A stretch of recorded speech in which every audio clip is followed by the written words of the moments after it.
en la escena del crimen.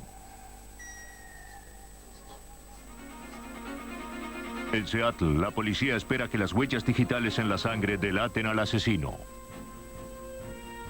Pero la mancha es casi imperceptible. ¿Pueden los investigadores llegar a ver las pruebas correctamente? Una nueva computadora promete leer la mente de un asesino.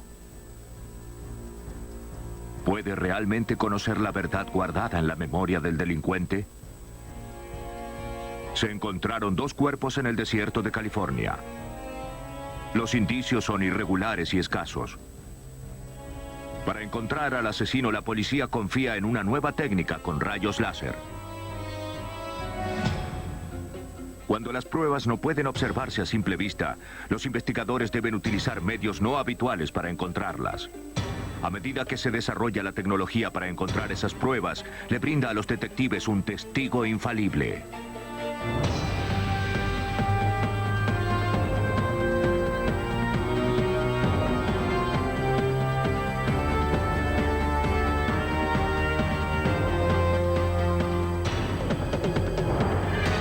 Los nuevos detectives. Casos estudiados por la ciencia forense.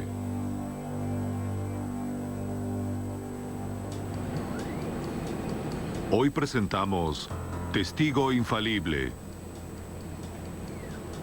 La ciencia forense está en constante evolución. Desde el descubrimiento del carácter único de las huellas digitales humanas hasta la capacidad de relacionar un delincuente con su crimen a través de su ADN, la tecnología continúa creando nuevas armas para los investigadores. Pero las pruebas de las huellas digitales y el ADN solo se encuentran en el 1% de los casos. Cuando las técnicas probadas fallan, los investigadores deben recurrir a nuevas técnicas para sacar a la luz los indicios invisibles. Una clara mañana de primavera, el 14 de mayo de 1995, en Kirkland, Washington, en las afueras de Seattle, Randy Ackle volvía de su trabajo cuando notó que la puerta de entrada de su vecina estaba abierta. ¿Hola? Normalmente no le hubiera prestado atención, pero recordó que la había visto abierta la noche anterior cuando salía para su trabajo. ¿No hay nadie en casa? Randy se preocupó y decidió entrar para ver si todo estaba bien. ¿Hola? ¿Hola? Cuando entró al dormitorio, una escena horrible lo esperaba. Encontró el cuerpo de una mujer de 30 años sobre un montón de ropa a los pies de la cama. Tenía la cabeza cubierta por la sábana y una blusa atada alrededor del cuello. Había manchas de sangre debajo del cuerpo. Horrorizado, Randy llamó a la policía. Sí, quiero informar una emergencia. Policía de Kirkland. El detective T.J. Klump de la policía de Kirkland respondió al llamado. Era el Día de la Madre en 1995. Eran las 10:30 de la mañana y me estaba preparando para llevar a mi mujer y mi hija a pasear por el Día de la Madre cuando recibí una llamada del Centro de Comunicaciones de Kirkland, donde me pedían que me comunicara urgentemente con el sargento Markle de la División de Detectives, porque se había producido una muerte sospechosa y todos los detectives eran convocados para investigarla. Cuando la policía llegó al departamento, no observó señales de que la puerta hubiera sido violada. Después de obtener la orden de allanamiento, entramos al apartamento y lo primero que me llamó la atención fue que estaba todo muy limpio para hacer la escena de un crimen. Muy limpio, casi inmaculado. El asesino había sido muy meticuloso para cubrir sus rastros.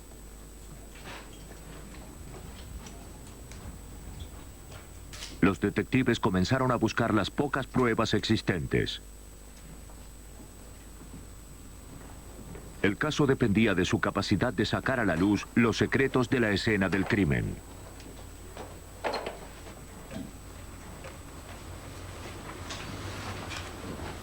Encontraron una licencia de conductor en una billetera. La mujer asesinada fue identificada como Dawn Fering, estudiante en el Instituto Lutheran Bible que vivía en el lugar desde hacía unos meses.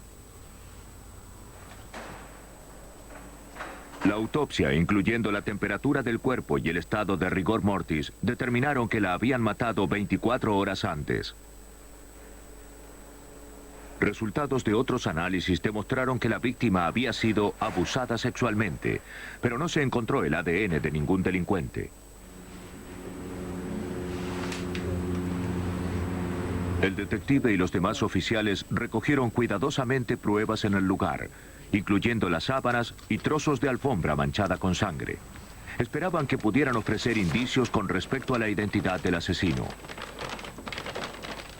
También encontraron tabaco de cigarrillo y cenizas cerca de la cama.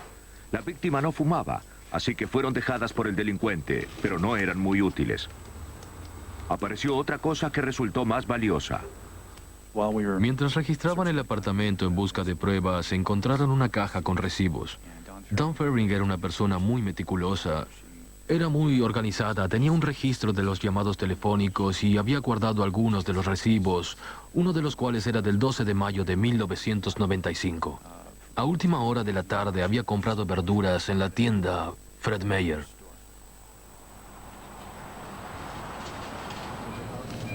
Para establecer la hora de muerte de Fering y saber con quién había estado, la policía fue a la tienda que figuraba en el recibo. Sí, soy Roxanne. Roxanne, voy a mostrarle una foto para ver si reconoce a esta joven. Una empleada recordó haberla atendido. Sí. Fering había ido cerca de la hora de cierre. Se había mostrado amistosa y de buen humor, y se había retirado sola.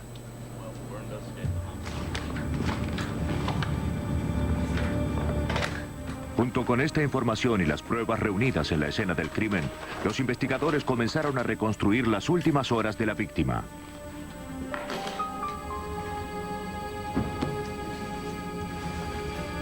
Después de salir de la tienda minutos antes de las 10 de la noche del 12 de mayo, aparentemente fue a su casa y acomodó lo que había comprado.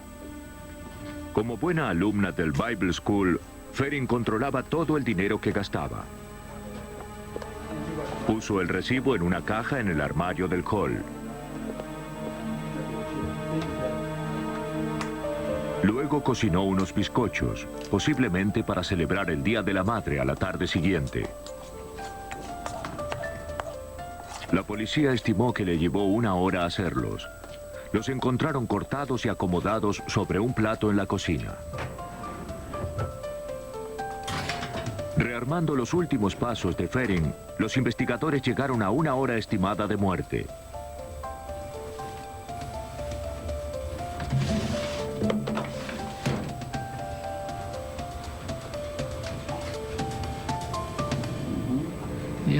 Al establecer la hora de la muerte, se hacía más estrecho el espectro de oportunidades del asesino. Pero ¿quién había asesinado a Dawn Fering? Un estudio cuidadoso de la escena del crimen puso de manifiesto los rastros leves de lo que podrían haber sido impresiones de dedos y manos en las sábanas, rastros del asesino preservados en la sangre de la propia víctima. Pero no había forma de extraer las huellas de la sábana. Los detectives necesitaban aclararlas de alguna manera para poder usarlas. En el fondo del océano, todo está en calma. Excepto por el nado sigiloso de la criatura más temida del mundo. Los ataques. Las víctimas. Las historias. Imágenes brutales que los sorprenderán a lo largo del relato. Bajo el mar, nadie oirá sus gritos. Expedientes de tiburones. Mañana solo en Discovery Channel. Deténgase. Observe. Escuche. Descubra un mundo lleno de sorpresas, maravillas y bellezas. Descubra un mundo que puede resultar ajeno y a la vez familiar. Vea cara a cara el mundo que nos rodea, hogar de toda criatura viviente. Descubra el mundo natural. Solo en Discovery Channel. Se extingue, se extingue, se extingue, se extingue, se extingue. se extinguió. La extinción es para siempre, pero puede evitarse. Fundación Internacional para la Conservación Animal.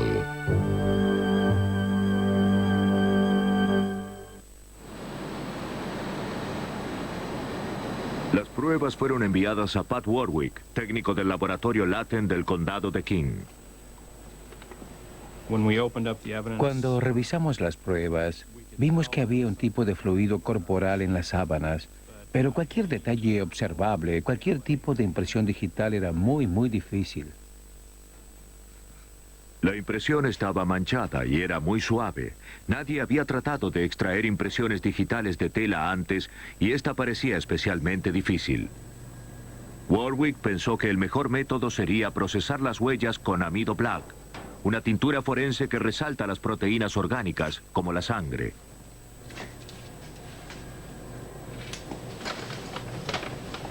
Pero el amido black se utiliza normalmente en superficies duras, no porosas.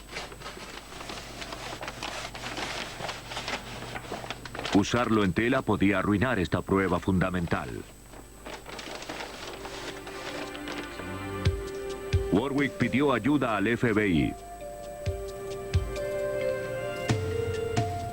Pero ellos no pudieron brindar más ayuda que coincidir en que el amido black era lo mejor.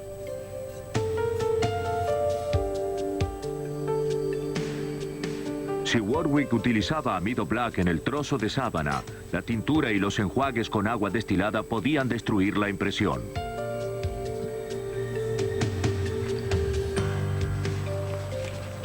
Pero si el método resultaba, Warwick abría un nuevo camino en los análisis forenses. Warwick fue muy cuidadoso, pero aparentemente no lo suficiente. Cuando sumergió la tela en la solución con tinta, se cumplieron sus peores temores. La muestra completa, con la impresión de la palma y todo lo demás, se puso de color púrpura oscuro y opaco. Toda esperanza de obtener una impresión legible parecía perdida. En Seattle, las autoridades que investigaban el asesinato de Dawn Fering temían que la única prueba forense, la impresión de una palma, estuviera arruinada. Esperando encontrar otra pista, los detectives interrogaron a los vecinos de la víctima. ¿Había sido un crimen oportunista o Dawn Fering conocía al asesino lo suficiente como para dejarlo entrar? Cerca de un año. Creo que ya hace un año. A medida que se desarrollaba el trabajo de los detectives, una esperanza asomó en el laboratorio de Pat Warwick. Este se sintió aliviado al observar que el exceso de tintura comenzaba a salir de la impresión de la palma. Tal como lo había esperado, el amido black había teñido las manchas de sangre de color púrpura. Pero también había manchado la tela de un azul claro, dificultando establecer la diferencia entre la impresión de la palma y los hilos de la tela. El análisis era casi imposible por la confusión de los dos dibujos. Warwick llamó a su colega, Eric Berg, experto en imágenes digitales y ampliaciones del Departamento de Policía de Tacoma. Le puse ámido black. ¿Este? Debe de haber algo allí. Berg utilizó una cámara digital para obtener la impresión.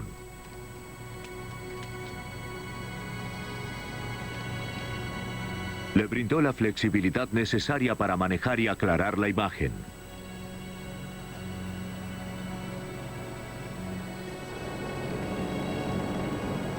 Una vez que obtuvo las imágenes digitales de la impresión en sangre, siguió los estrictos procedimientos de la cadena de pruebas. Las imágenes fueron leídas con un sistema que las protegía de toda manipulación o alteración accidental. El programa de computación que utilizamos usa un estándar de encriptación de información que es un estándar estatal que nos permite probar matemáticamente que una imagen o cualquier tipo de archivo digital no ha sido alterado.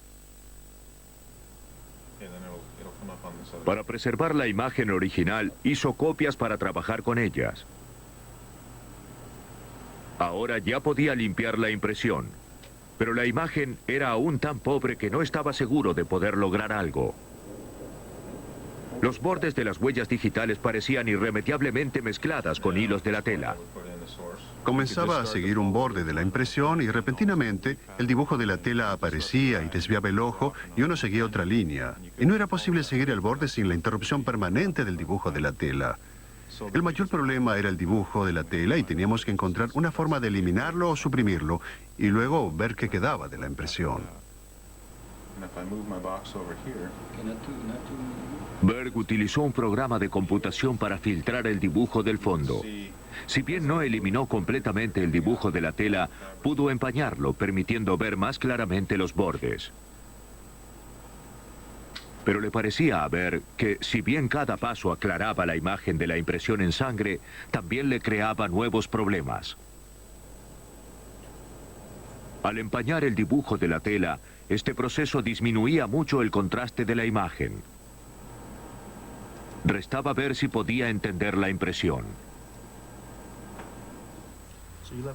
Mientras Eric Berg luchaba por obtener una impresión clara, los detectives de Kirkland continuaban interrogando a los vecinos de la víctima. Estaba apurado. Salió para su trabajo a las 9. Sí, a las 9. Los nombres de 5 de los hombres que vivían cerca del complejo de viviendas de la víctima aparecieron en los archivos con arrestos anteriores y huellas digitales. Uno de esos hombres era Eric Hayden, que vivía en el departamento que está arriba del de la víctima. Cuando Hayden entró al estacionamiento del condominio, los detectives lo esperaban para hablar con él. Miré al conductor, que era un hombre blanco, de casi 30 años, y noté que fumaba, y que nos miraba de reojo, pero mantenía la cabeza hacia adelante. Me pareció sospechoso. Hayden pasó al lado de los oficiales sin mirarlos y desapareció en el condominio. Esperamos unos minutos porque queríamos ver si volvía, y lo hizo. Bajó las escaleras, nuevamente pasó al lado nuestro sin mirarnos y fue directamente al auto. En ese momento me acerqué a él y le dije, «Perdón, ¿es usted Eric Hayden?» Y él contestó, «Sí, soy yo». Le pregunté si podía hacerle unas preguntas acerca de esa noche, y él aceptó. Hayden sostuvo que había estado bebiendo la noche del asesinato y que no sabía nada. No había notado nada raro cuando regresó a su casa. Fumó un cigarrillo cuando comenzó a hablar. Los detectives lo notaron nervioso. Pero los nervios no eran motivo suficiente para detenerlo si Hayden era el asesino. La policía necesitaba pruebas concluyentes y la presión recaía sobre Eric Berg para que las brindara. En su laboratorio, alimentó la imagen de la impresión de sangre de la palma con otro programa de computación. Este paso aumentó los tonos del borde, como si ajustara el contraste de una pantalla de televisión. Finalmente, utilizando todos los programas que tenía y su experiencia, produjo una imagen lo suficientemente clara como para compararla con las impresiones de cualquier sospechoso. La policía le pidió a Warwick que controlara las huellas de los 5 hombres con antecedentes policiales que vivían cerca del barrio de viviendas y que incluían las de Eric Hayden. Nos dieron el nombre de Eric Hayden y buscamos en nuestro archivo. Encontramos las huellas en nuestra oficina y las tomamos para compararlas. Al hacer la comparación, se decide si las muestras coinciden. Durante el análisis, hay un periodo de tiempo muy corto en el cual solo el que realiza la prueba sabe si las muestras coinciden. Y eso le da poder. El 31 de mayo, Pat Warwick llamó a los detectives y les dijo que la comparación daba positivo. Las impresiones en la sábana correspondían a Eric Hayden.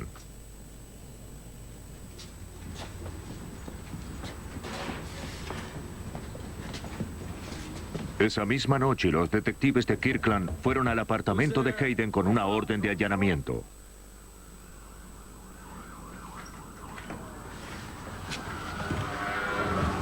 Eric Hayden, tenemos una orden de detención. Acuéstese en el piso con el rostro hacia abajo. En el piso.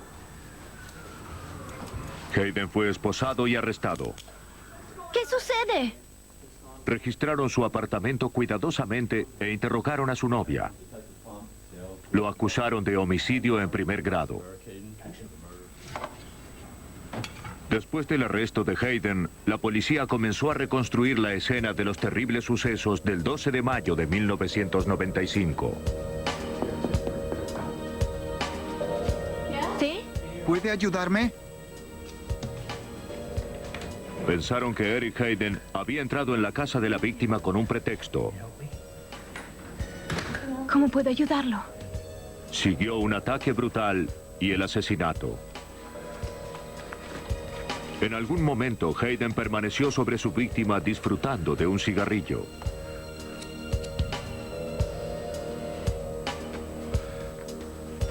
Lo apoyó sobre la mesa de noche y cubrió a la víctima con una sábana. Luego se secó las manos ensangrentadas con la sábana. Cuando salió del lugar, una pantufla de la víctima quedó en la puerta, dejándola abierta. Fue la puerta abierta lo que atrajo la atención a la escena del crimen. A pesar de que el sospechoso estaba preso y que las pruebas lo inculpaban, el caso del detective Klum no estaba cerrado. Los abogados de Hayden dijeron que la tecnología digital era demasiado nueva para ser utilizada en un juicio. Dijeron que las imágenes ampliadas podían haber sido alteradas o modificadas. Toda nueva tecnología forense es sometida a un intenso control legal y científico. Cientos de casos se han perdido por el manejo inadecuado de las pruebas.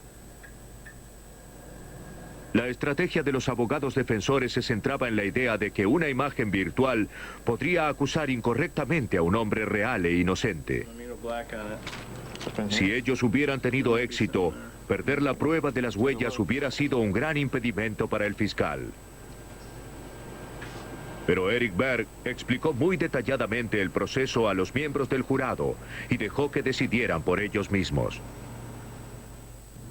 Llevamos esto a la corte, incluyendo el equipo. Lo instalamos. Tomamos la sábana que recibimos del condado de King y recuperamos la imagen en la corte. La cargamos en la computadora, llevamos a cabo todos los pasos correspondientes e imprimimos la imagen. Así le mostramos al jurado que lo que hicimos ahí era lo que habíamos hecho antes y que podía repetirse. Convencido de que las técnicas de ampliación digital de Berg eran serias, creíbles e incriminadoras, el jurado dio en solo 3 horas su veredicto: culpable de homicidio en primer grado. Esta tecnología es increíble. Nos ayudó a resolver el caso mucho más rápidamente de lo que lo habríamos hecho si hubiésemos seguido interrogando gente o esperando que llegara más información. No quedaron dudas de quién era el asesino. Lo identificó claramente. Las huellas que al principio parecían manchas, finalmente revelaron sus secretos a la nueva tecnología digital de imágenes. Y traicionaron a Eric Hayden en favor de la justicia. Hayden dejó sus huellas digitales pensando que eran una mancha incomprensible. No sabía que el sistema de ampliación por computadora podía convertir un resto casi imperceptible en una clara identificación del culpable.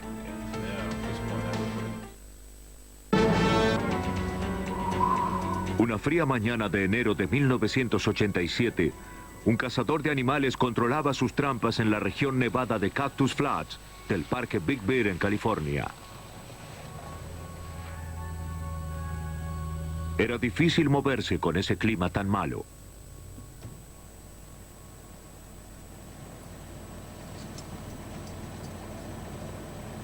Cerca de las 11 de la mañana, encontró un objeto grande, de forma oblonga, cubierto por una capa de nieve. Allí, entre la maleza, había un colchón abandonado. El descubrimiento no parecía raro, pero cuando el cazador bajó para mirar, hizo un descubrimiento macabro. Fue al teléfono más próximo y llamó a la policía.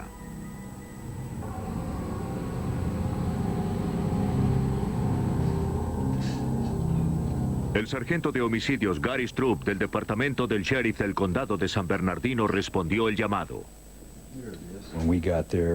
Cuando llegamos, comenzó a nevar nuevamente y hacía unos 8 grados bajo cero.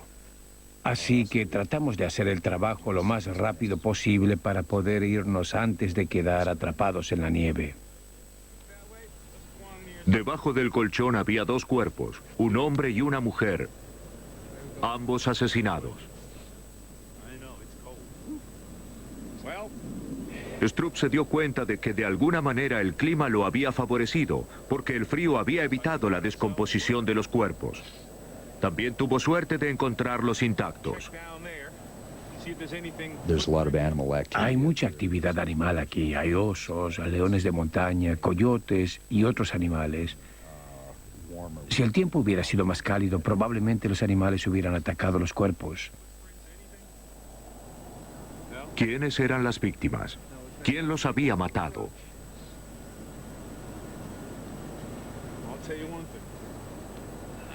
Los únicos indicios en el lugar eran los cuerpos y el colchón. El hombre tenía unos tatuajes que se parecían a los usados por algunos convictos. Los detectives trataron de identificarlo en los registros carcelarios.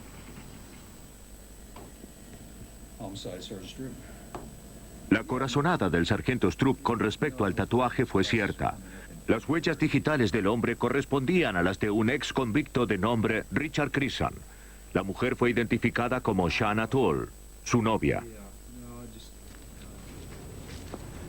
La autopsia reveló que ambas víctimas habían muerto de varios disparos de arma. A través de los archivos de la prisión, los detectives pudieron ubicar e interrogar a la familia de Richard Chrisan. El hermano de Chrisan le dijo a la policía que Richard y Shanna habían ido a Victorville a ver a un hombre llamado Archie Woods.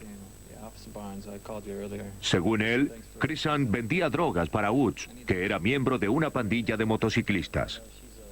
Esta información, junto con los antecedentes de Woods, lo convirtió en el principal sospechoso. La policía visitó a Archie Woods. Su casa estaba en una zona aislada, a 30 kilómetros de donde se encontró a las víctimas. Woods no estaba en su casa. Los detectives fueron recibidos por la novia de Archie, Jerry Mills, quien les dijo a los oficiales que no sabía dónde estaba, pero a regañadientes los dejó entrar. Aún antes de entrar a la casa de Archie Woods, advirtieron una posible pista. Al lado de la puerta, vieron 2 manchas que parecían de sangre. Las manchas podían no haber significado nada, o podrían ser la pista que encarrilara el caso. Era demasiado pronto para decirlo. Los detectives esperaban encontrar la respuesta adentro. Los policías que investigaban las muertes de Richard Chrisan y Shanna Toll estaban tras la única pista que tenían.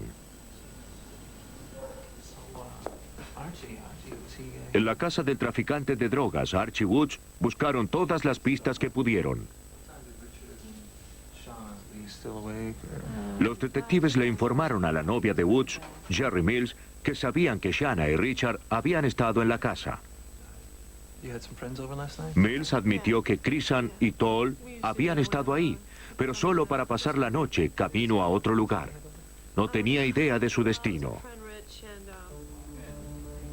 Dentro de la casa, los detectives vieron más manchas marrones que parecían de sangre.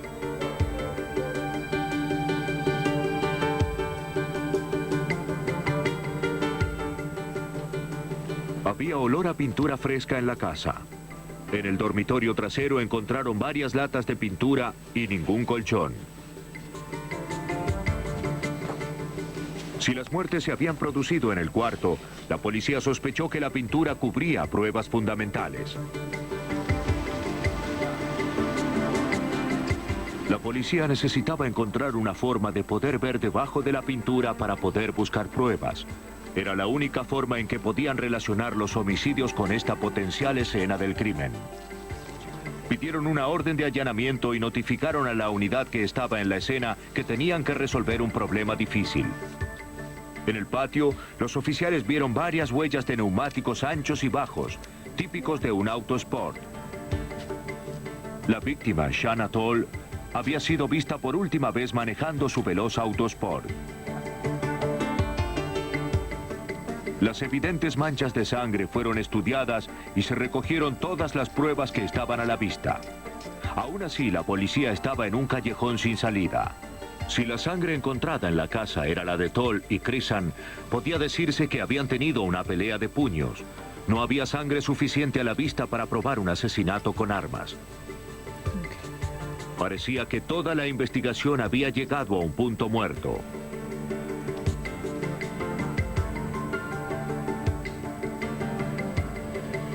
El experto forense David Stockwell, de la División de Investigación Científica del Sheriff, pensó que una fuente de luz alternativa podría mostrar las pruebas escondidas bajo la pintura de la casa de Woods.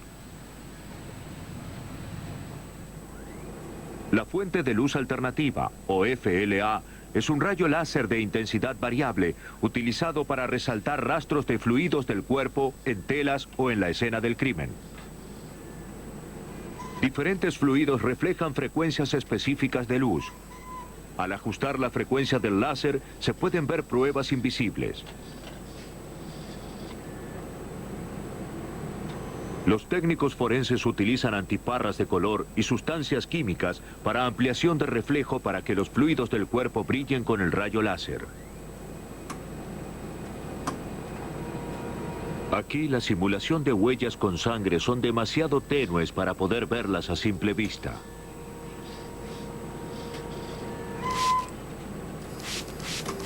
Pero si se rocían sobre ellas las sustancias químicas correctas y con el láser de la FLA en la frecuencia correspondiente, se tornan fluorescentes. Al menos en teoría, las pruebas de sangre pueden hacerse brillar, aun si están debajo de una capa gruesa de pintura. Pero se necesita la combinación correcta de sustancias químicas, el tinte de las antiparras y las frecuencias de láser para penetrar la capa de pintura. La FLA es muy buena para ver algunos fluidos biológicos como el semen, pero no se usa habitualmente para encontrar sangre, porque esta normalmente se ve a simple vista. Lo que estábamos haciendo con la FLA era observar a través de una capa opaca de pintura para ver qué había debajo. ¿Pero daría resultado un uso tan poco habitual en la casa de Archie Woods? La policía de San Bernardino nunca había utilizado la FLA de esta forma antes. No estaba hecha para iluminar una pared entera. Tenían que rastrear pequeñas zonas y esperar que la luz pudiera ver a través de la pintura y revelar lo que había debajo. Poco a poco lo lograron. Con la FLA surgieron a la luz los terribles sucesos de la casa de Woods. Allí en la pared, debajo de la pintura, había un gran dibujo de sangre oscura que no podía verse a simple vista. Este era el dato que la policía necesitaba. Ahora podían leer las manchas en la pared para establecer lo que había pasado. Como se muestra aquí con el líquido de color, la sangre derramada con violencia presenta diferentes comportamientos. Puede chorrear haciendo una mancha circular, cuyo diámetro depende de la distancia y la cantidad de la sangre. Puede formar una serie de rayas cuando se desprende de un objeto como un cuchillo y salta por el aire. Esto se llama salpicadura. Pero en la pared de Archie Woods apareció otro tipo de mancha de sangre. Las más grandes de todas las manchas de sangre que he visto en escenas de crímenes son producidas por lo que se llama chorro arterial. Y en este caso, por debajo de la pintura de la pared, se veía una mancha de sangre correspondiente a un chorro arterial. Los dibujos de los chorros sobre la pared correspondían a la ubicación de las heridas encontradas en Crisan y Toll. La FLA describía una visión terrible de sus muertes violentas. El siguiente problema era cómo preservar las manchas de sangre para poder usarlas como pruebas en la corte. Sin la prueba contundente del chorro arterial, una defensa astuta podría decir que solo se había producido una pelea de puños en ese cuarto, no un asesinato, y sin duda mucho menos 2 asesinatos. La FLA había iluminado la prueba centímetro a centímetro, pero era necesario que el láser se reflejara en toda la pared para poder tomar una fotografía. Los investigadores utilizaron una técnica llamada pintando con luz. Mientras se mantenía abierto el obturador de la cámara, se pasaba el láser de la FLA de izquierda a derecha y de arriba hacia abajo, hasta que toda la pared fue fotografiada en unos minutos. Cuando se revelaron los negativos, mostraron una foto clara y aceptable de lo que la FLA había revelado. Los dibujos de la sangre expuestos mostraron que en el momento en que Shanna Toll y Richard Chrisan recibieron los disparos, estaban en la cama y no eran una amenaza para el atacante. Mientras tanto, el supuesto asesino aún estaba suelto. En San Bernardino, la búsqueda de Archie Woods, sospechoso de matar a Richard Chrisan y Shanna Toll, se reactivó. Para evitar verse implicada en los asesinatos, la novia de Woods cooperó con las autoridades. Ella les informó que Archie estaba en Modesto, visitando a su hija por su cumpleaños.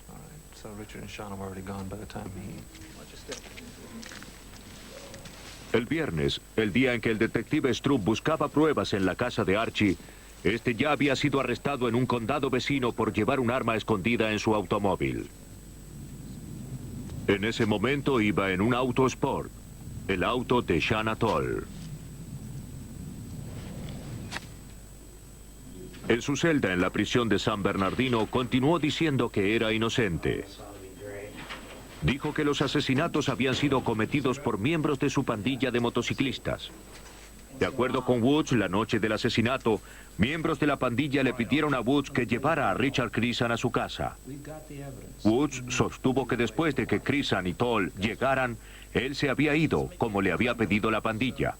Woods se rehusó a identificar a los miembros de la pandilla involucrados. Archie sostuvo que él no sabía quiénes eran los que habían ido a su casa y que las víctimas estaban vivas cuando él se había ido y muertas cuando había vuelto.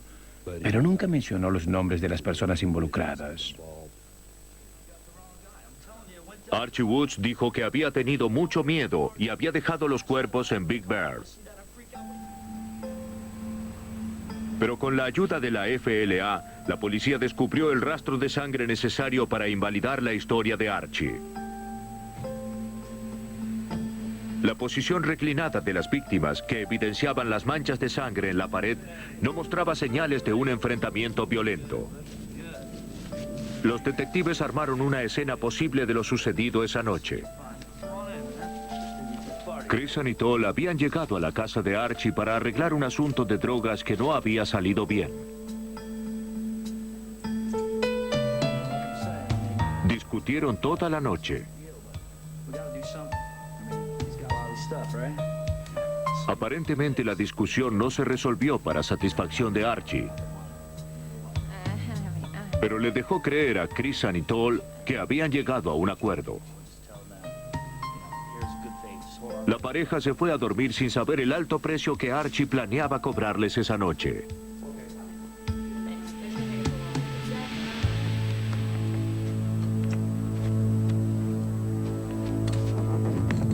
La policía piensa que cuando él creyó que estaban profundamente dormidos, Woods atacó a sus víctimas indefensas, matándolas con varios disparos.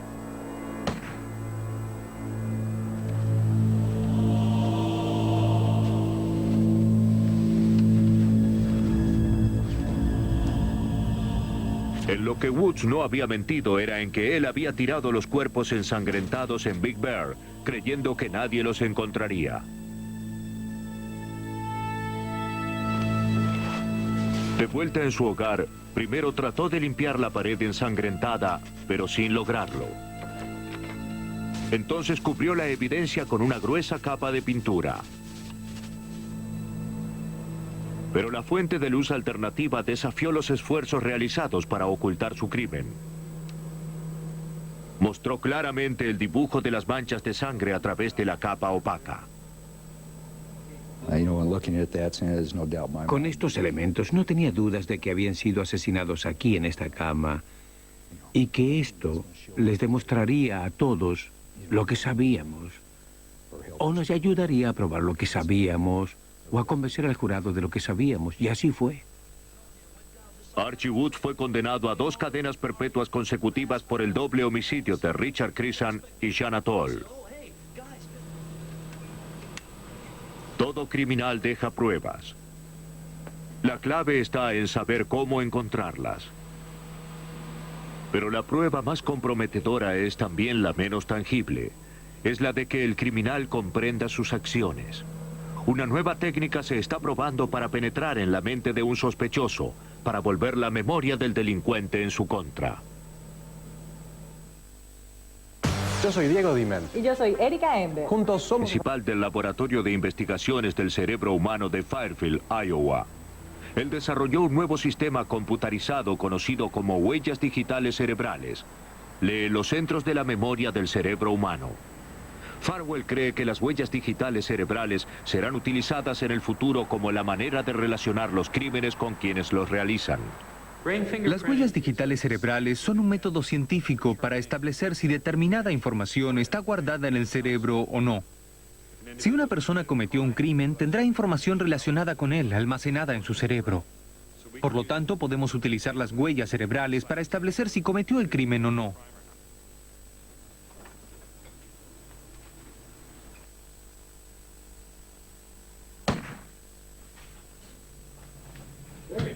Cuando alguien comete un crimen, su cerebro lo registra como un recuerdo.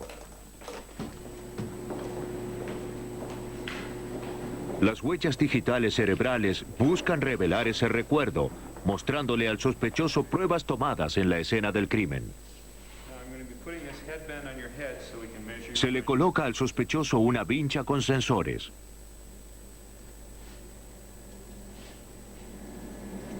Se le muestran en una pantalla fotos o palabras. La computadora registra las ondas cerebrales producidas como respuesta a lo que el sujeto ve. Las respuestas son grabadas en forma de onda. Al analizar los patrones de las ondas, Farwell puede establecer si el sujeto reconoce lo que está viendo. Cuando se comete un crimen, existen ciertos detalles acerca de él que solo el criminal conoce. Entonces se pueden hacer pruebas. ¿Tiene este cerebro almacenados esos detalles? Si es así, el individuo cometió el crimen, si no, no fue él. El FBI está a la cabeza del desarrollo y evaluación de nuevas tecnologías. Después de ver el sistema de Farwell, lo probaron. El FBI probó las huellas digitales cerebrales de sus propios agentes en su unidad de entrenamiento en Quantico, Virginia.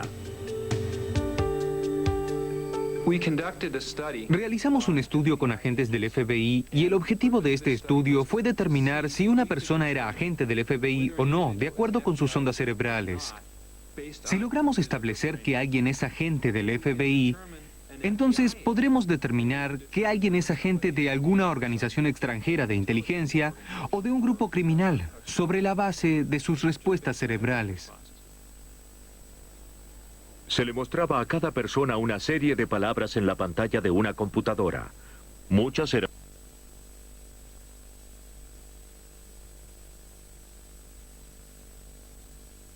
para no mostrarle a Farwell que tenían alguna relación con la institución.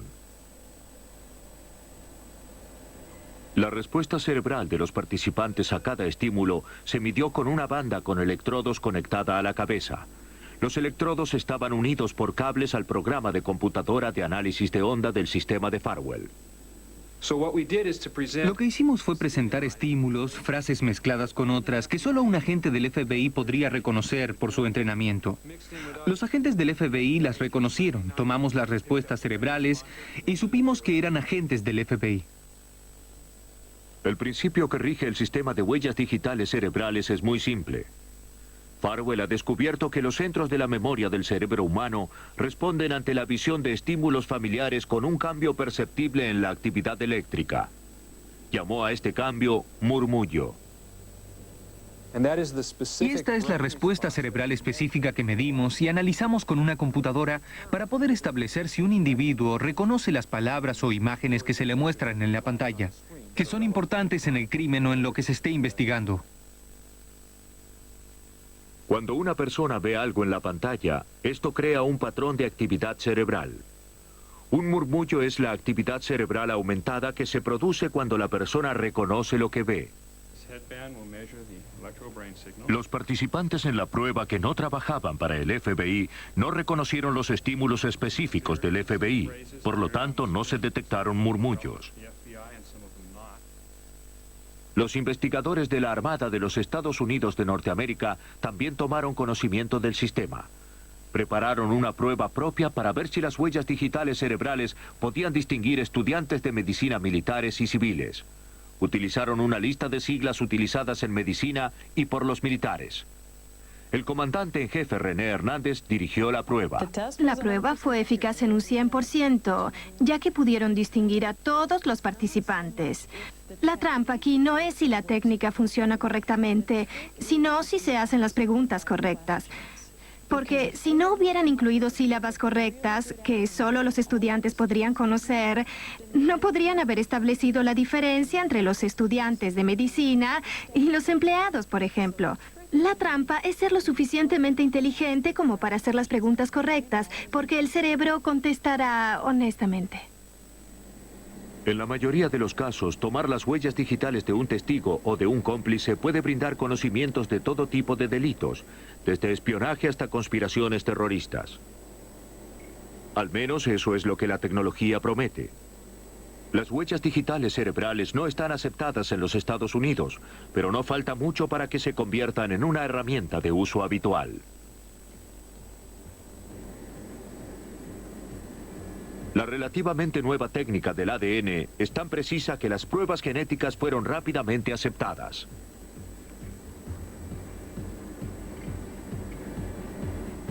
Los investigadores criminales y los científicos coinciden en que las huellas digitales del cerebro presentan un gran potencial para la investigación de homicidios. En una muerte por herida de arma de fuego sin testigos, el asesino sería la única persona que conoce íntimamente el crimen. Con la computadora del Dr. Farwell, el cerebro del asesino podría convertirse en testigo para su propio juicio. La tecnología brinda nuevas formas de poner en evidencia pruebas que se habrían perdido o a las que no podía accederse hace unos años. Actualmente los investigadores pueden espiar por detrás de la pintura, recoger las huellas de la palma de una mano en la mancha de una sábana, o quizás escudriñar la memoria del sospechoso para descubrir la verdad. Es posible que no se pueda evitar un crimen, pero la ciencia forense presenta tácticas cada vez más ingeniosas para atrapar a los criminales.